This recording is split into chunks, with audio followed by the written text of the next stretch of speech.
History can be found anywhere, even in your own backyard. So join us as we search the land looking for the stories that helped shape this nation. Come on the porch, grab a drink, and join us for a little bit of history from the homestead.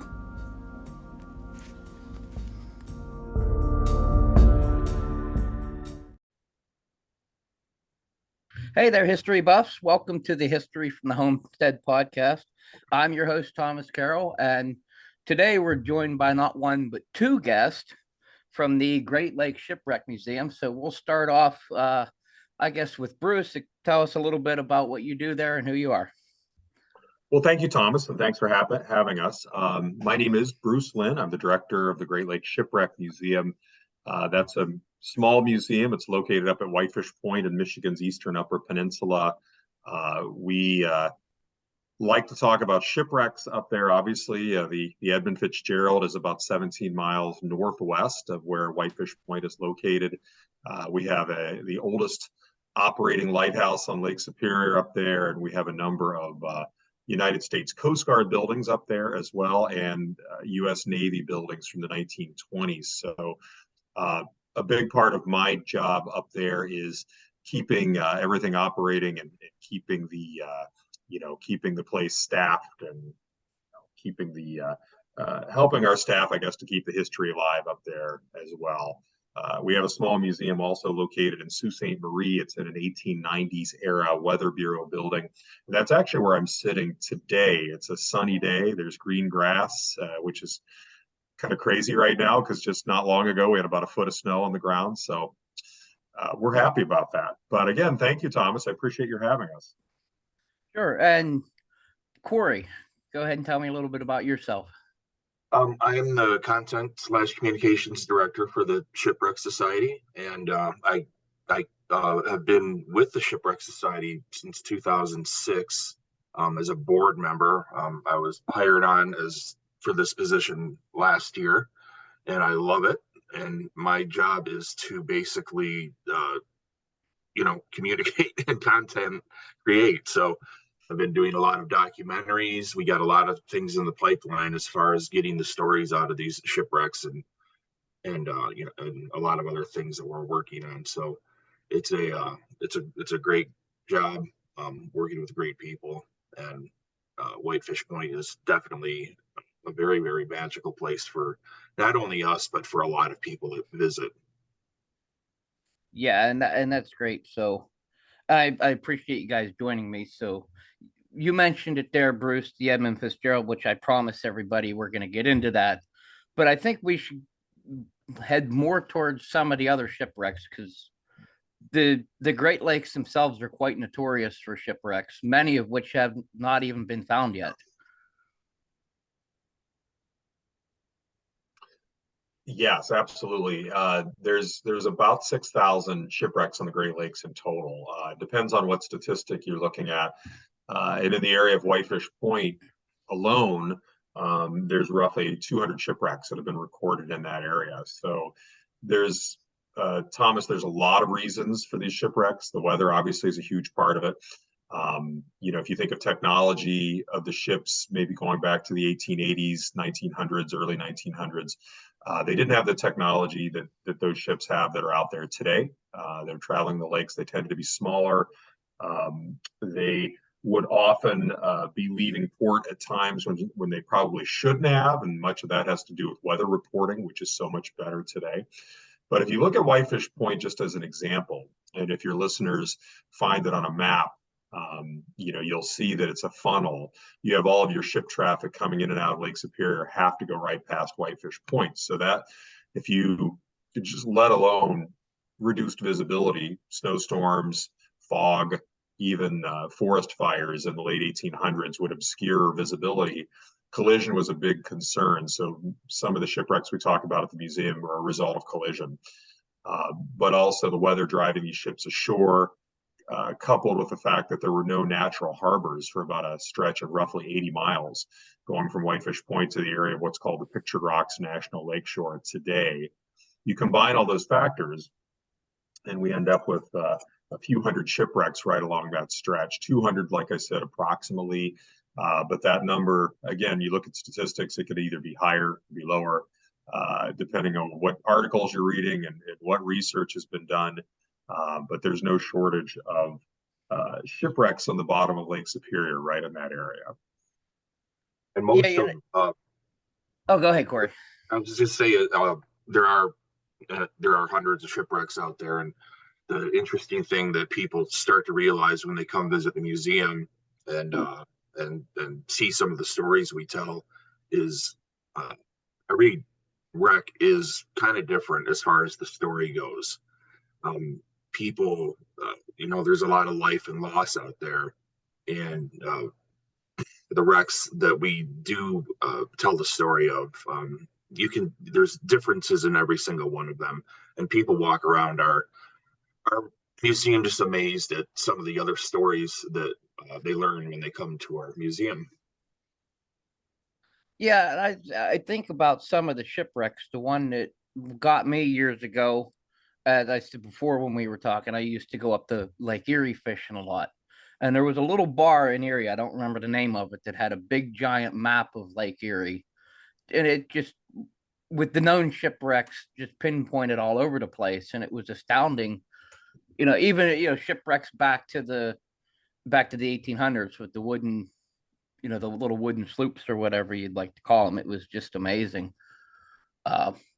And also that impressed me with the weather up there, how the waves can change.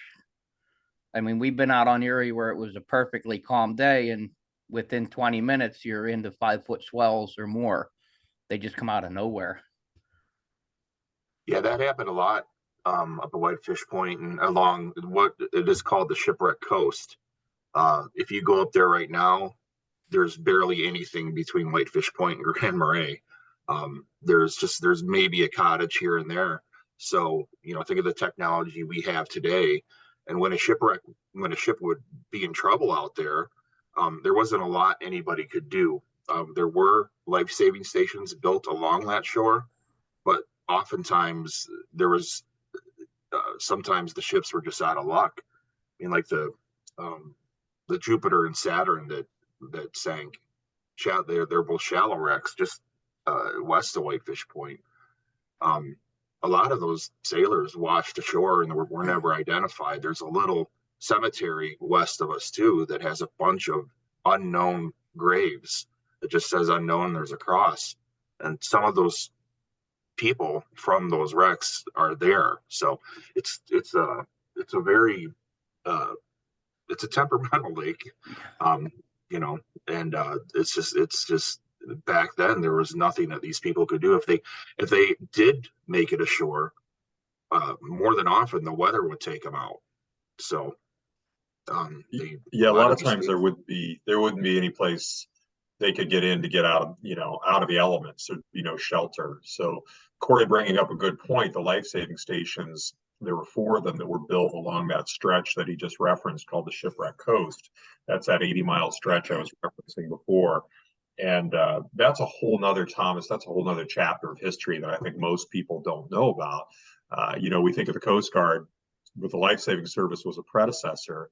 And think of the lighthouse also, the lighthouse service being in there too. But the life-saving service rather is kind of interesting because their whole mission in life was if a ship were getting in trouble, and if they knew about it, because again, they didn't have radio communications per se back then, their way of knowing a ship was in trouble would be if they saw a flare, if they saw a ship with the inverted American flag, indicating that ship was in trouble.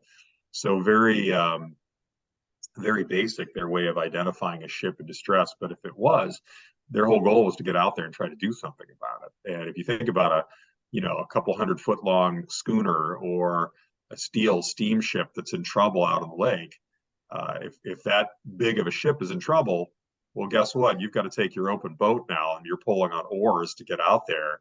It tells you how dramatic their work really was. And a lot of life-saving service crews, they didn't always make it, I guess.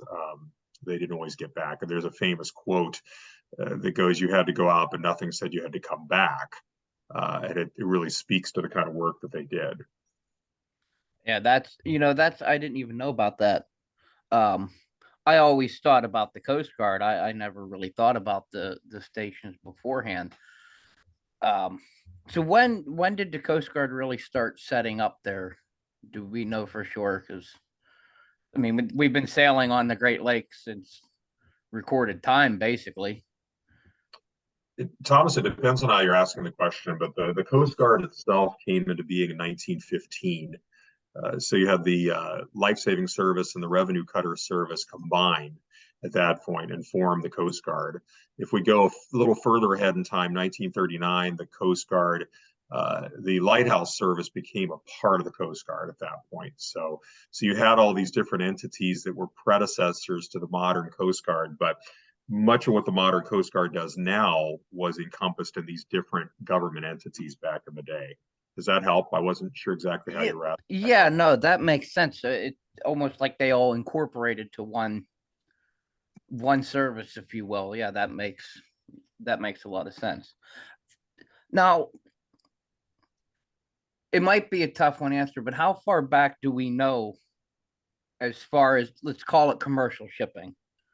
Because we know the Native Americans used the lakes with their canoes and their dugouts, but how far back do we know for commercial shipping, actually shipping of goods from port to port? Well, the Griffin, which nobody has found yet, that happened in the 1600s. Was it 1649, Bruce? Wow. Yeah, that sounds right. And I almost started chuckling a little bit, Corey, when you said that no one has found it yet. And Thomas, that it's funny. And again, some of your listeners may know part of the story of the Griffin. I think it's been found about 75 times, but nobody's ever found it. Everybody thinks they're finding it, and there have been quotes that it's the quote unquote holy grail of shipwrecks on the Great Lakes. But Corey answered that exactly right. The Griffin, and let's just say, middle 1600s, I think you're right on the date, Corey, 1649. But it was really arguably the first commercial ship and shipwreck, because it sank on its maiden voyage. It disappeared, but it was the fur trade back then. That was the commerce.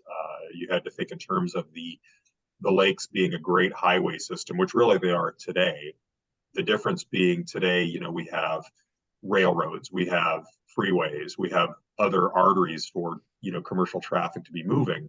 But back then it was all wilderness, New France at that point, and the commerce was, bales of furs and trade goods with the Native Americans and the tribes and that kind of thing. So commercial shipping and shipwrecks, and the first commercial vessel is the first shipwreck on the Great Lakes. Wow. And you kind of stunned me with the 1600s. I never really thought about the Griffin. I was thinking like the 1800s and stuff when we started, coal-powered steamships and so on and so forth. But I never thought about that. That's interesting. So yeah, the shipping in Lake Superior didn't become it became much more popular in the 1850s when the first lock was built in Sault Ste. Marie. So what they used to have to do before the locks was actually take the vessel out of the water and portage it to the Lake Superior level, because there's a 21 or 23 foot difference between Lake Superior and Lake Huron and the Lake Huron level. So there's still a street in Sault Ste. Marie called Portage Street where they used to do that. The commercial shipping really picked up in the 1850s, and now it just got bigger and bigger. Now you mentioned that. Did they do that by rail? Because if any of my listeners remember my first episode, we talked about the Allegheny Portage Railroad here, which is the canal boats over the mountain. So did they do that also by rail? Just put the ship like on rail cars and kind of essentially winch them up over? They actually, so they did a little bit of both. They did. There was a time there where they would actually unload one ship, and they had like a little mini rail system that they would move the cargo from the Lake Huron side to the Lake Superior level, as Corey was saying. But they would also portage entire ships. There's a vessel, and there's actually inside the main gallery of the Shipwreck Museum up there at Whitefish Point, there is part of the keel of a ship, believe it or not. So when you go through the gallery, you're actually seeing part of a vessel called the Independence that's up there. But that ship was actually portaged on what's called, as again, Corey just referenced it, Portage Avenue that's here in Sault Ste. Marie. So they actually took an entire vessel from one lake level to the other. That obviously took weeks. It wasn't, it certainly was not the easiest project to move a ship, from one lake to the other. But again, as Corey was saying, 1855, the Soo Locks opened up. They're quite a bit bigger today. I'm actually looking at them right now in my office. Believe it or not, a ship went through a little while ago. But yeah, mid 1850s, there was ship traffic on Lake Superior, just to use that lake as an example, before 1855. But after the locks opened up, then you really had a dramatic increase in ship traffic up here. And they were carrying people that were settling on these kind of far-flung communities in Lake Superior. You had merchandise, different things like that these communities would need to survive.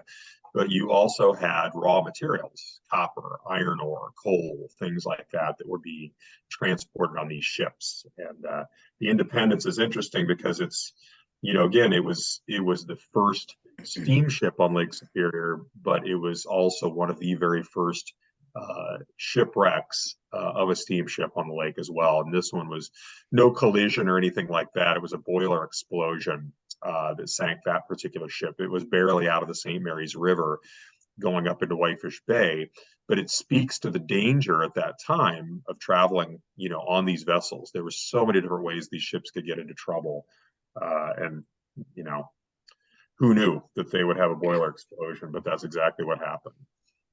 So yeah, a lot of wrecks happen in Whitefish Bay.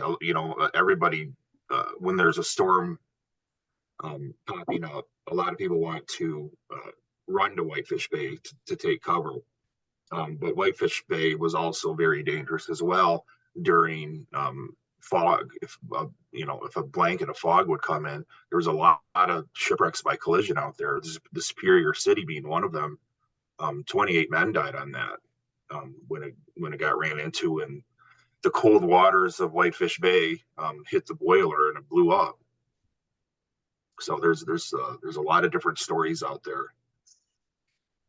Yeah, and I was going to ask you about the locks, but you kind of hit on that, Bruce. But I thought that would be even sort of a nice segue into the more modern shipping, because as I said, we were gonna talk about the Fitzgerald, which we just unfortunately lost Gordon Lightfoot, who famously wrote the song about it. That's, the Fitzgerald's got to be the most famous shipwreck on the lakes of all of them.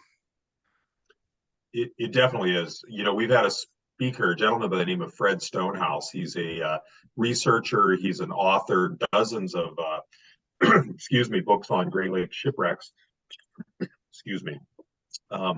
He came at one of our November the 10th Edmund Fitzgerald memorial ceremonies we do each year. And Fred had I think, a very accurate statement in that the Edmund Fitzgerald has come to represent shipwrecks on the Great Lakes, period. It is the one that most people, if they're aware of a shipwreck on the Great Lakes, they know about the Fitzgerald. But as Corey was alluding to too, there are different stories for all these wrecks, but in a lot of ways, they all share certain common factors. Each ship that sank had a crew. Each one of those crew members had a family at home. They were out there doing their jobs. Maybe they ended up being at the wrong place at the wrong time. But certainly there are wrecks that, the Eastland is a good example. And I'm not, Thomas, trying to get us away from the Fitzgerald. We'll get back to that, I know. But there's a vessel called the Eastland that sank at a dock in Chicago. It was a passenger vessel.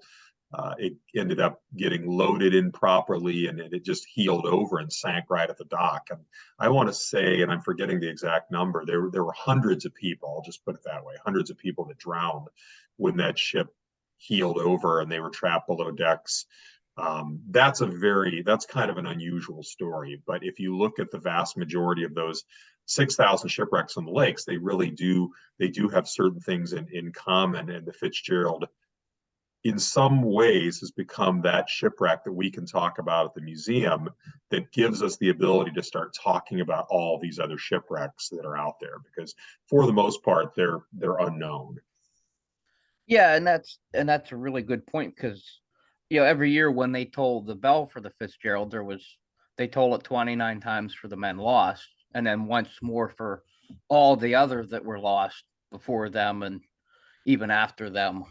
So that's maybe good and bad in a way. It's good that everybody gets the recognition, but it's tough being that everybody knows the one when there's been so many before. Well, And that's part of our mission too, is to get those stories out there and educate people on those wrecks. yeah, and you mentioned something there, Bruce. I kind of think about dive into that. You mentioned the passenger ship.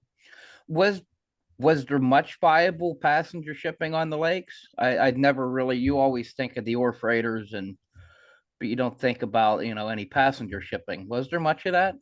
Absolutely, yeah. It's kind of making a comeback now too. I think people often, when they see a Viking ship, Viking, what is Viking River Cruises, but they also have passenger vessels that are all over the world, really. But they are coming into the Great Lakes, and in more recent years, there's been kind of an uptick in passenger ships on the lakes. But if you go back, passenger vessels just for pleasure on the Great Lakes was not uncommon at all.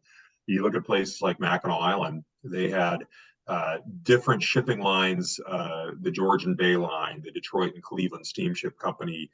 There's any number of different companies that were out there that would be taking people from the cities, Detroit, Chicago, Cleveland, Buffalo, so on and so forth, and taking people up into the upper lakes where in the summer it would be much cooler. And then the railroad lines also own steamships and passenger vessels too.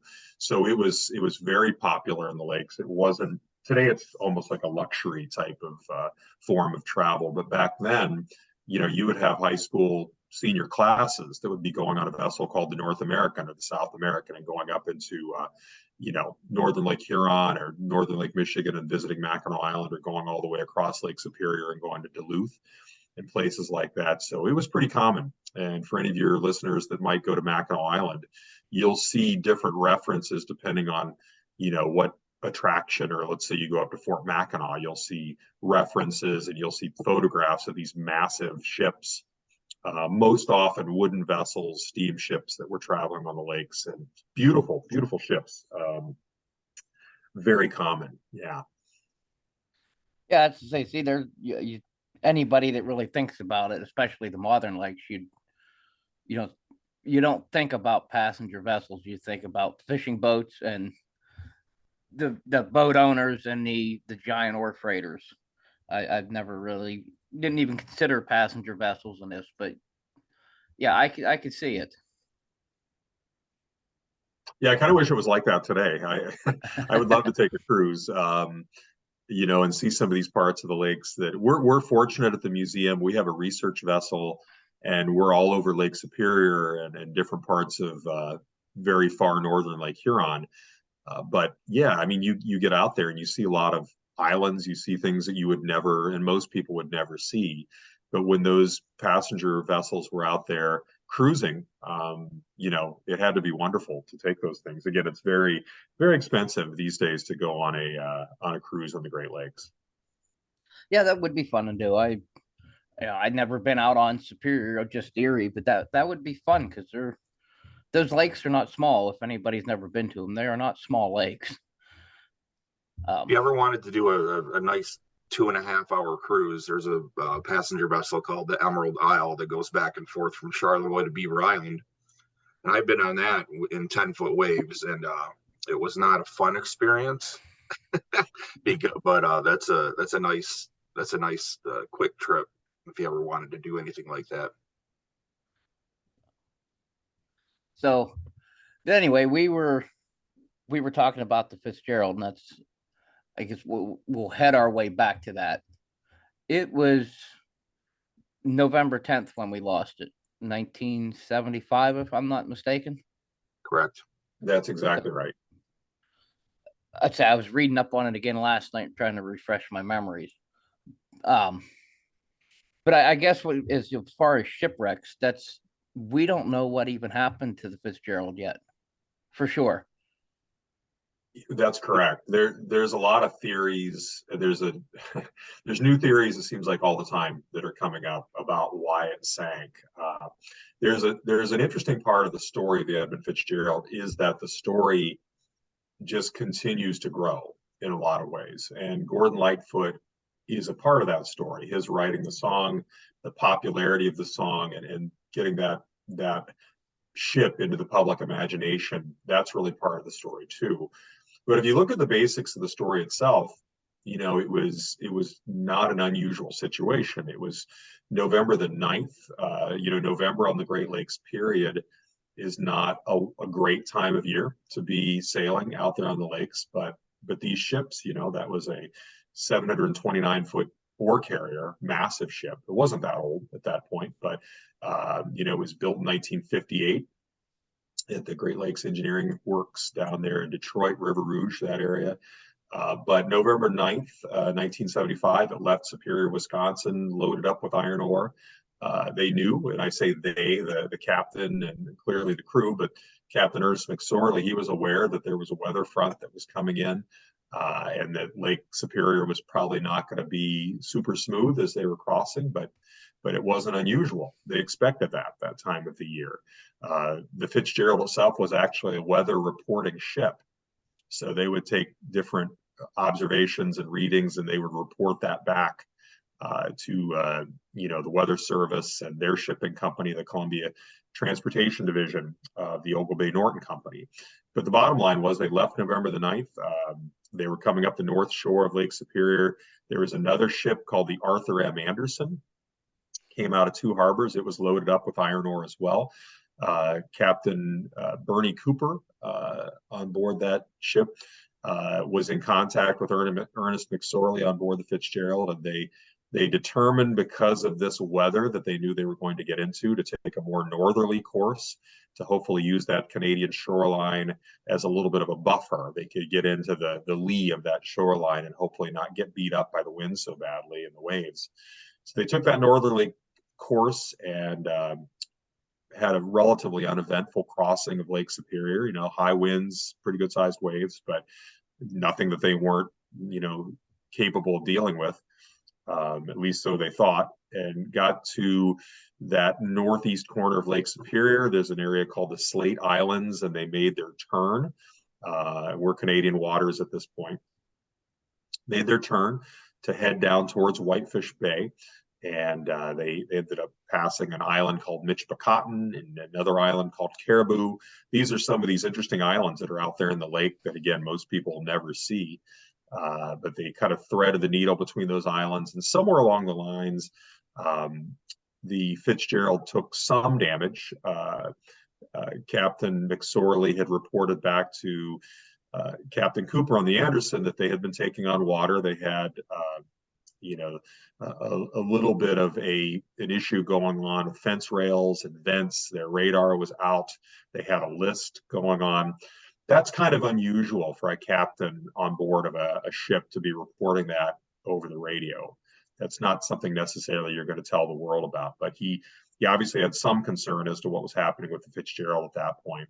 And as they were closing in on Whitefish Bay, the Whitefish Point lighthouse at that point had been knocked out by a power outage, and the generators, this was operated by the Coast Guard. We're still an operating lighthouse now, but at that point they had generators, but a switch stuck, so the lighthouse wasn't operating. I don't think it really would have made a big difference for the Fitzgerald anyways at that point. But somewhere about 17 miles northwest of Whitefish Point, the Fitzgerald just simply disappeared. And if you look at the statements of Captain Cooper and his first mate in the pile house of the Arthur M. Anderson, and you have to keep in mind, they had just kind of fought their way across the lake, getting buffeted around, a very rocky ride, I'm sure, especially as they were getting closer to Whitefish Bay. I think the crew, at least on the Anderson at that point, were breathing a sigh of relief. They were just about to get into the bay where it was going to be calmer. They wouldn't have to worry, at that point about what was happening out on the big lake. But they had communications with the Fitzgerald. The last words from the Fitzgerald were, and from Captain McSorley, is, "We're holding our own," because they'd been asking questions about their condition, they being the crew on the Anderson. So at some point, a snowstorm came through. They lost visibility. They couldn't see the Fitzgerald for a few moments, and then that snow squall cleared up about as quickly as it came. And at that point, they couldn't see the lights of the Fitzgerald anymore because they had visual contact. They also couldn't see it on their radar screen either. And at that point, I don't think anybody on the Anderson thought that the Fitzgerald had, they didn't think it sank at that point. I mean, how could that ship sink that quickly? And they were looking for lights. They were seeing lights. Those ended up they were lights on the Canadian side of the lake there, the Canadian shoreline. And then after a while, they really started getting worried. And that's when they started reporting to the Coast Guard that there might be a problem here. And I think the Coast Guard didn't believe it either. Who could imagine that relatively new ship could sink that quickly? And there was a missing open 16-foot boat. The Coast Guard came back and said, keep an eye out for that. And again, they're communicating with Captain Cooper aboard the Anderson. And the longer they looked and the longer they were not seeing that little blip on the radar screen there of the Anderson, then they really were getting worried. And then obviously we know it sank. But as you said, Thomas, we don't know exactly why it sank. There were no survivors. Every one of the different expeditions that have gone down to take a look at the Fitzgerald and see the wreck site, and it's in over 500 feet of water, there have been more questions that have been raised than answers as to why it sank. So it is a mystery, and I think that's part of why people are so interested in it, among many other things. Gordon Lightfoot, of course, being a big part of that too. And I just say the mystery certainly drives the lore of it as well. And I think it's fair to note that Captain McSorley was a fairly well-known captain. He was fairly known as a bad weather captain, so he knew what he was doing.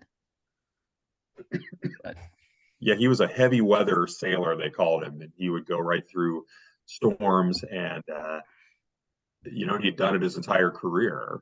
And he started really from the ground up. I think he started as a deckhand on a steamship and worked his way up, and so he knew the lakes, and he was very experienced. So yeah, that adds a little bit to the story certainly as well. Yeah, and you mentioned the Arthur M. Anderson too, which, if anybody gets up to the lakes, it's still currently in service. I believe. I know I heard they were gonna do an overhaul on it, but I don't know if they had done that. But it's on Lake Superior right now. There you go. Yeah, we see it come through the locks here quite a bit. And that's I mentioned that because, like the Fitzgerald, these big ore freighters were built to last. They were built to last a long time. Like I'm not sure when the Anderson was built, but I mean, it conceivably, like the Fitzgerald, could even, had it not sank, would possibly still be in service to this day. These were built to last a long time. They were, and it's also, and yeah, there's a very good chance that the Fitzgerald would still be sailing today.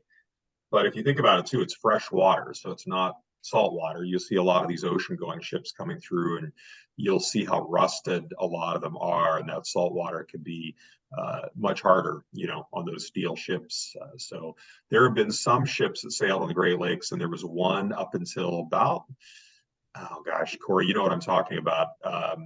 There's a vessel, and its name is not coming to me, but it was over 100 years old that was still operating on the lakes. And so built to last, certainly, big stout vessels, but that fresh water makes a difference too. There you go. Corey's got his book. That ship's had how many different names now too? Yeah, it was this was over 100 years old, and it was the St. Mary Challenger. And I think it was the Medusa Challenger at one time too, I think. Yeah. But it's now being used as a floating barge, I believe. Or did they scrap that? I'm not. I think they scrapped it. I could be wrong on that, but some of the, and Thomas, and for your listeners, a lot of times they'll take the hulls of these vessels and they'll either use them for breakwaters sometimes, they'll sink them in place. And there's a steel plant here, just here in Sault Ste. Marie, and they've got at least one, maybe two ships that have been sunk in place and they're used as breakwaters, but also sometimes they'll just remove the deck cabins and remove parts of the decks and use them as barges and things like that too. So some of these old hulls are still operating here. That's interesting. That's I was just trying to remember how old the Anderson was. But anyway, we'll move on. I think it was built in 58. So pretty much right around the same time as the Fitzgerald. Yeah. I think so. Yeah, there were some that were built in the 40s that are still operating here even now. But yeah, I think Corey's right. I'd have to look to be sure just to verify what year the Anderson was built. Yeah, and we said we don't have to do that now. I can definitely 1952. correct that. Okay, well. Did you Google it? I caught a mistake on our part, Thomas. We lied to you and your audience a second ago. Oh, it no. wasn't 1649 on the Griffin. It was 1679. I had a book on my shelf. We were close. But the fact that it was the 1600s, again, that's pretty amazing. I'll call that close enough for me. So I think we should definitely talk briefly about the night the Fitzgerald went down, because the weather that night was definitely above average, if you will. I don't know if that's a good way to describe it. We're talking up to reported waves of 30-some feet high, which is extensive for the lakes. Even that's, if you think about 30 feet, that's nearly as tall as your house. Yeah, 35. I've seen 35-foot waves reported. They clocked here in Sault Ste. Marie, where the locks are. They clocked 90-mile-per-hour winds here at that time. The Mackinac Bridge, which is about an hour south of us here, that massive span, there was actually a semi. The wind blew the semi over on top of a car. I don't know if you're familiar with the Mackinac Bridge, Thomas. You probably are, and your listeners probably are too. It kind of looks like the Golden Gate, only it's longer, big suspension bridge. But yes, it was a dramatic storm, no question, kind of unusual. But I'll say this too, there were a lot of other ships out on the lake that night. There were ships that were in Whitefish Bay waiting the storm out, but there were also other ships out on the big lake as well. So something, and that's kind of the mystery, something must have happened to the Fitzgerald at some point as it was closing in. And this is closing in on Whitefish Bay, but this is where all the theories come in. Yeah, Captain Cooper of the Anderson said he had waves break over the top of the pilot house of the Anderson. So just think of how big that is. Yeah, it's like a little apartment building almost on top of the ship. But yeah, there have been some theories here recently too, and some of them are interesting. Some aren't. Some are though. So there's been a recent theory that has been brought up, which speaks to a piece of equipment that was on the deck of the Fitzgerald called a hatch crane. The hatch crane is used to pull off these massive, heavy steel hatch covers that are clamped down on over the openings or the hatches themselves that would allow all the cargo to be loaded and then taken back out again, unloaded on the ship. And there's a theory that has been brought up that perhaps that hatch crane, as the ship was being rolled around so much in the storm, maybe that hatch crane broke loose partially and maybe accidentally wedged one of those hatch covers open, which allowed that much more water to come in. Because if you listen and you read the transcripts, but if you listen to the radio traffic between the Anderson and the Fitzgerald, there's at one point, you could hear Captain McSorley in the back basically yelling, "Don't let no one out on deck." And that seems logical, right? It's a terrible storm. You don't want anybody going out there. They might get swept off the deck of the vessel. But it begs the question, why would he have to tell anybody that if the conditions were that bad? And I think with this particular theory is that they might have been wrestling with a problem on that deck, and they had to try to take care of it.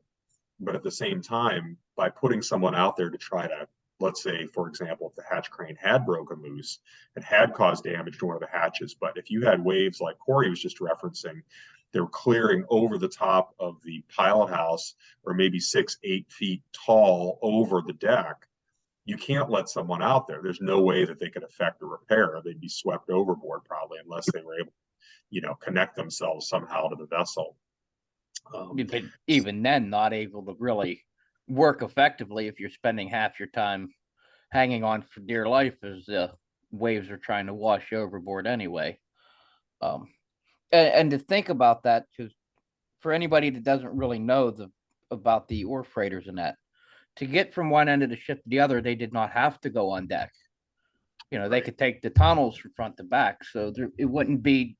He wasn't just trying to stop them from going from bow to stern or stern to bow, as they did not need to do that. So it makes sense that maybe something happened that would rise to need to put men on deck. Exactly. So, and the loss of the Fitzgerald definitely changed a lot of the shipping regulations as far as weights and freeboard and everything, which kind of I want to bring me to the next question. Have we lost any of the big freighters since then? No, Not so much in the Great Lakes. Sorry, Bruce. Oh, go ahead, Corey. Oh, but we have lost someone out on the ocean. What was the most recent one that was? I can't remember the name of it, but there have been the Alfaro or something. Maybe yes. I'm thinking of something else. Yeah, there have been other accidents on the Great Lakes.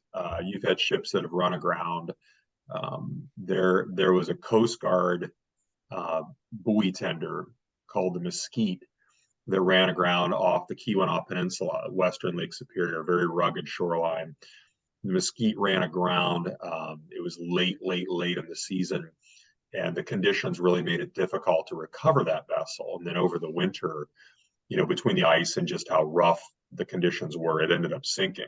But different, not a commercial freighter or anything like that, but still a vessel operating, much less a Coast Guard vessel, operating on the lakes. But certainly there have been a lot of accidents, just not a catastrophic loss of life like the Fitzgerald. But the other thing, if you look at the Fitzgerald, there were other shipwrecks leading up to the Fitzgerald. One was 1966, ship called the Daniel J. Morrell up on northern Lake Huron. It broke apart and sank. Of a 29-man crew, there was one survivor on board, a man by the name of Dennis Hale. Most people are not aware, unless you're a shipping, Great Lakes ship, what we call a boat nerd maybe, or a shipwreck enthusiast. Those people will be aware of the Morrell, but most people have never heard of it. But the story is fascinating. And Dennis Hale, he unfortunately passed away a few years ago, but Dennis would travel all over the Great Lakes, and he would come to museums like ours. He'd go to libraries. He would be invited to conferences, and he would tell his story about his ship, his crewmates, what happened that night. I mean, he was out there for 38 hours on a life raft, and he had several of his crewmates with him, and he ended up being the only one that survived. So, in some ways, shipwrecks like that, I find every bit as interesting, if not even a little bit more, because we can see through his memories of that night and those 38 hours of what happened to his ship. So certainly, Thomas, to answer your question, no catastrophic loss of life shipwrecks on the Great Lakes since the Fitzgerald, but there certainly were a number even in recent years leading up to it. And as Corey pointed out, on the ocean, that's a whole nother story right there. Now, I know some of the ocean-going ships come through into the Great Lakes. Do any of the lakes freighters ever go out to the ocean, or do they stick to the lakes themselves? They pretty much stick to the lakes. It depends on the vessel, but some of these ships, like the 1,000 footers, can't really get through the St. Lawrence Seaway and the Welland Canal, and so those 1,000 footers are strictly Great Lakes use, but there are some of the older ships and the smaller ones. Occasionally they might make their way. And if you look at the history of shipping on lakes, even some of the whale-backed vessels, and that's a whole nother story too, a very unique kind of ship that operated on the Great Lakes. There were some of those that operated on the oceans as well. But what ends up happening in a lot of cases, a lot of the Great Lakes freighters, when they're being scrapped, end up being purchased by firms that are overseas. And so they'll be towed, across the Atlantic or what have you. And they'll often break up and they become shipwrecks, out in the middle of the ocean because, these are old ships. Maybe they haven't been maintained for a little while because they're being scrapped and they're being towed. And you can see we've got some pretty interesting imagery of ships that are breaking up out of the high seas, but they were Great Lakes freighters forever. They just didn't make it across the ocean to be scrapped. That's almost just a horrible investment. If you're the scrapper, you spend all that for it and then lose it anyway. But that's where insurance comes in, I think. Yeah, well, that's true. Which, and that's interesting you mentioned that, because I was going to mention that earlier, like the Fitzgerald was owned by an insurance company. It's funny you kind of mentioned that, because they were owned by, what was it, Northwest Mutual? And it was named after their president. Yeah, that's exactly right. And well, I guess here we've taken up about an hour of your time. Before we close out, why don't you tell us a little bit about the museum itself? It's a little over an hour north of the Mackinac Bridge. It's an adventure to even go there, because you drive through a lot of wilderness and small towns, and you go through a little town called Paradise, and you have 10 more miles to go, and it's right along Whitefish Bay, and you all of a sudden you turn around this corner and there's this beautiful lighthouse welcoming you. And so when you get to our campus, you can buy a ticket to go through the museum, and there's other buildings that you can go and learn about the life-saving service, what life was like living in a lighthouse, and it's just a really relaxing, peaceful place to go learn about Great Lakes history. And we do get quite a few visitors, and 99.9% of them walk away inspired and happy that they came up. Is one of the cool things you can do is after you tour the museum, you can go out to the beach and actually walk the beach and look out on Lake Superior, where some of these accidents happened, and just think about that. So it's a special place to a lot of people. It really is. Yeah, Corey did a good job summing it up. As he referenced the lighthouse, I said a little earlier, we've got the oldest operating lighthouse on Lake Superior that's there. And that lighthouse even is such a piece of history unto itself. It was built when Abraham Lincoln was president. It dates back to 1861, but yet it's still operating. And you could walk through that keeper's quarters. And we try to get people to imagine what it would be like living at a remote light station like that. We had one keeper that was there and his family for 20 years, and another keeper that followed him that was there for 28 years. And it's hard to imagine. We didn't have a life-saving station up there, but we had a Coast Guard lifeboat station that was built 100 years ago this year, 1923. That was constructed and that operated. And we have different exhibits that speak to the life-saving service and how dramatic often those rescues were. We actually have, we've talked about the Fitzgerald so much. We have the original bell from the Fitzgerald that was recovered in an expedition in 1995. It was an interesting expedition too. It was really the last to go out there, but it was a combined Royal Canadian Navy, National Geographic, Sony Corporation, and Great Lakes Shipwreck Historical Society expedition to go out. And there was a certain level of documentation that took place of the wreck site. But most importantly, the bell was recovered, brought up, and it is on display inside the gallery. There was a replica bell with all the names of the crew members on board that was put in place of the original. So our visitors, when they come through, that's often one of the first things that they see as they enter the museum is that bell from the Fitzgerald. But like Corey was saying, there's a little bit of something for everybody. You can walk that rugged shoreline. You can You can look out over the lake. There's a bird observatory that's up there too. So it is a very wild kind of a site. It's not unusual to have different animals coming onto the site. We've had bears in the past, occasional moose, although that's kind of unusual, as are bears. But it's a beautiful location. It is a bit of an adventure going up there, but it's not that far away. And I do think people come away, as Corey said, inspired by so many of the stories. And these are those human stories of shipwreck, lighthouse keepers at a remote station saving lives by doing what they did, and the life-saving service too. So a lot of adventure to read about and a lot of interesting stories. Great. And I'm going to make everybody that listens to this promise they have to come up and see the museum at some point in time. Hey, Thomas, can we put a shameless commercial plug in? We have a brand new website too. If people want to visit that, it's shipwreckmuseum.com. Real easy. Shipwreckmuseum.com.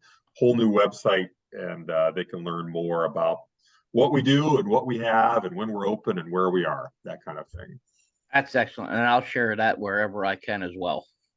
Thank you. So, thank you. Gentlemen, I thank you for joining me today. That hour flew by. It did. Appreciate your time. Yeah, thanks for having us. Thanks to everybody for listening. Remember, if you like the show, you can share it with all your friends. We can be found on all the major podcast players. We can be found on Facebook. And you can also find us and catch the show notes at historyfromthehomestead.com.